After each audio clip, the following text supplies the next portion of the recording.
അതൊരു റെസ്റ്റോറന്റാണ്. ഒരു ഭിക്ഷക്കാരൻ അകത്തേക്ക് കടന്നു വരുന്നു. മുഷിഞ്ഞ വസ്ത്രം ധരിച്ചിരിക്കുന്നു, പാറിപ്പറന്നു കിടക്കുന്നതായ തലമുടി. അത് കണ്ടതായ മാനേജറിന് കോപം വന്നു.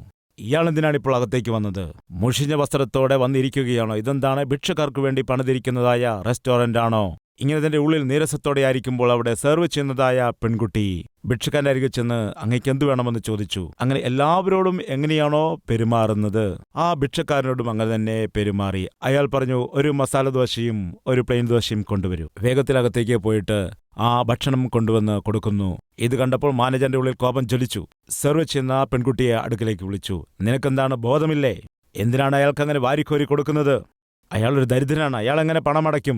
നമ്മുടെ റെസ്റ്റോറന്റിൽ പണക്കാരനോ പാവപ്പെട്ടവനോ ആര് വന്നാലും എല്ലാവരെയും ഒരുപോലെയാണല്ലോ നമ്മൾ സ്വീകരിക്കേണ്ടിയിരിക്കുന്നത്. അദ്ദേഹം ദരിദ്രനായിരിക്കാം, എന്നാൽ അതുകൊണ്ട് മാത്രം ഇവിടെ ദരിദ്രന്മാർക്ക് പ്രവേശനമില്ലെന്ന് നമ്മൾ എഴുതി വെച്ചിട്ടില്ലല്ലോ.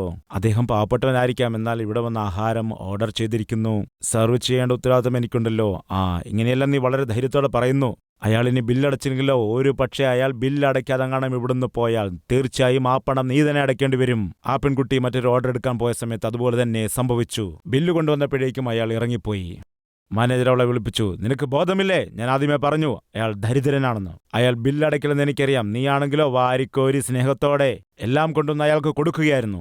ഇപ്പോൾ കണ്ടില്ലേ, ഇപ്പോൾ മനസ്സിലായില്ലേ? ബില്ലടച്ചില്ല, അതുകൊണ്ട് നീ തന്നെ അടച്ചു തീരൂ. അവൾക്കൊന്നും മനസ്സിലായില്ല. ശരി, ഞാൻ അടയ്ക്കാം, എന്നാൽ എൻ്റെ മനസാക്ഷി അനുസരിച്ച് ഞാൻ ചെയ്തു. വന്ന വ്യക്തി പാവപ്പെട്ടവനാണോ സമ്പന്നനാണോ എന്നൊന്നും നോക്കാതെ മനസാക്ഷിക്കനുസരിച്ച് ഞാൻ പെരുമാറി. ചില സമയത്ത് നല്ലത് ചെയ്താലും ദോഷം ഉണ്ടായേക്കാം.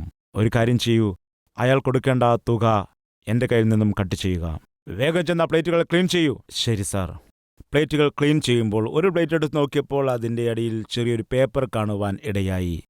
അതിലെഴുതിയിരിക്കുന്നു, മോളെ, നീ അത്ഭുതകരമായി പെരുമാറി, ആത്മീയതയുള്ളവളായി നീ പെരുമാറി. വിശന്നു വന്നതായി എനിക്ക് വയറു നിറയെ ആഹാരം തന്നു. ഞാൻ ഈ ഹോട്ടലിന്റെ ഉടമയാണ്. വേഷം മാറിയാണ് ഞാനിവിടെ വന്നത്. ധനവാനോ ദരിദ്രനോ എന്നുള്ള വ്യത്യാസം കൂടാതെ നീ വളരെ സ്നേഹത്തോടെ തന്നെ പെരുമാറി. ഈ മാനേജറെ മാറ്റിയിട്ട് നിനക്ക് ആ പോസ്റ്റ് ഞാൻ ഇന്നു മുതൽ നൽകുകയാണ്. കൺഗ്രാജുലേഷൻസ്. നീ ചെയ്യുന്ന ജോലി, വീടുകളിൽ ജോലി ചെയ്യുന്നവളാകട്ടെ അല്ലെങ്കിൽ ഓഫീസ് ബോയ് ആകട്ടെ, ലിഫ്റ്റിലിരിക്കുന്ന വ്യക്തിയായിരിക്കാം, സെക്യൂരിറ്റി ഗാർഡായിരിക്കാം, അല്ലെങ്കിൽ ഇസ്തിരി ചെയ്യുന്നവനാകാം, വളരെ ചെറിയൊരു ജോലിയാണെങ്കിലും അതുപോലെ തന്നെ എത്ര ഉയർന്ന ജോലിയാണെങ്കിലും ബൈബിളിൽ പറയുന്നു, നിങ്ങൾ വാക്കുകൾ കൊണ്ടാകട്ടെ പ്രവൃത്തികൾ കൊണ്ടാകട്ടെ നിങ്ങൾ ചെയ്യുന്നതെല്ലാം കർത്താവിനെന്ന വണ്ണം ചെയ്യുവീൻ. നോക്കുക, ആ ദിവസം യജമാനൻ അവിടെ വന്നിരിക്കുവാനിടയായി. എന്തിനാണ് യജമാനൻ കടന്നു വന്നത്?